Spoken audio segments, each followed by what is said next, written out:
Hey everybody, I hope and pray you're all doing well. In this video I will be covering part 2 of my Mortal Kombat 1 character design breakdown analysis. But before I begin, I want to shout out Victoria Mercado for being the first one to comment what the Easter egg was in my last video. She doesn't play fighting games, so I didn't think she was going to catch it, but she did recognize that one of the characters did not belong. So good job, Victoria. But will she be the first one to comment what this video's Easter egg is? If you think you know what it is, be sure to be the first one to comment it and I will shout you out in my next video. Alright, enough chit chatting, let's do this. Kitana.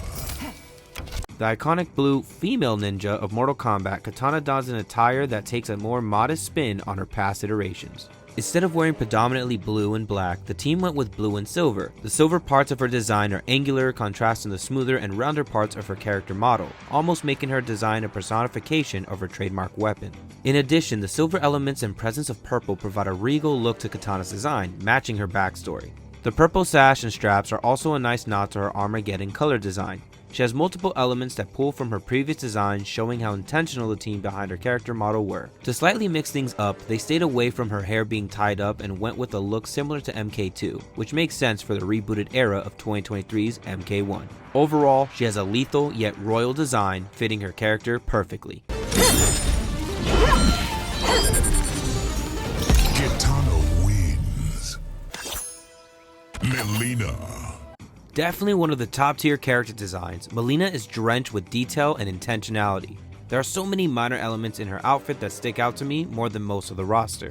Each element expresses her character wonderfully. Just like Kitana, parts of her design reference back to her previous iterations, specifically with her collar giving MKX vibes. Her hair is styled in an interesting way and the beast bone claw of a headpiece brings it all together.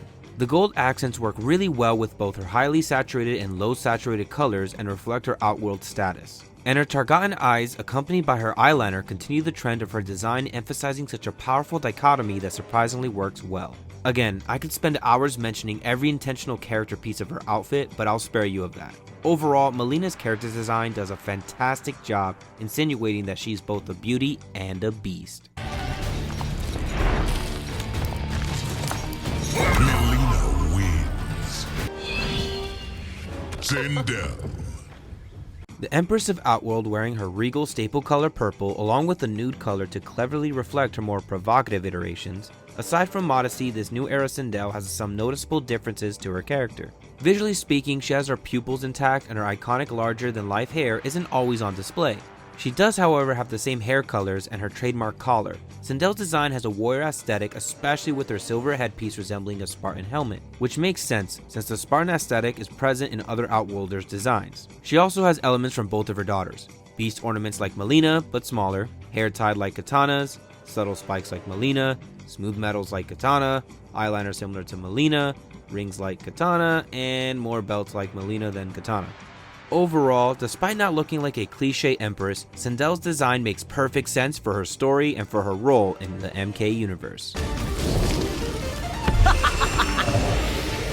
Sindel wins. Tanya. Donning the same palette as her previous iterations, but rocking a hairstyle that's more bold than her past styles. Tanya's attire is rich with patterns and leather texture. She has various elements that derive from more tribal designs, from the tassels to her neckpiece.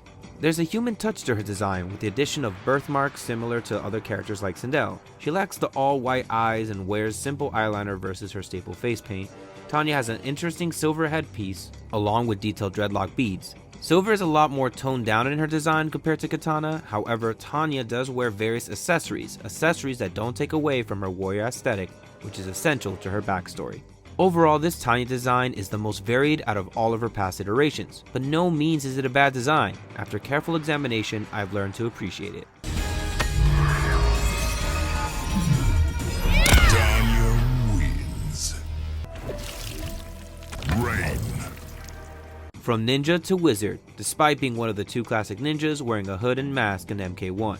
His design is rich with patterns and regal aesthetics. His colors shout royalty and status, wearing the two colors most associated with such. He does have hints of blue scattered throughout his design, reflecting his abilities and namesake. His outfit isn't all fabric with his cape and sashes, as he does have some metals to add to his attire, ditching his assassin Indian dagger, also known as Qatar, for a unique looking mage staff. However, Rain's appearance is preserved under his robes. Just like most of the roster, Rain's design pays homage to his previous iterations while bringing something new to the table.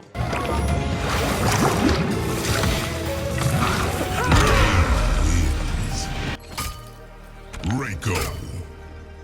A character design that stays true to the character of Reiko while giving him a fresh remastered look. Reiko's warrior aesthetic and staple elements are preserved with his arm straps, spikes, hairstyle, face paint, eyes, center skull, sash, and maroon color. These elements are all one-to-one, but they capture the spirit of Reiko.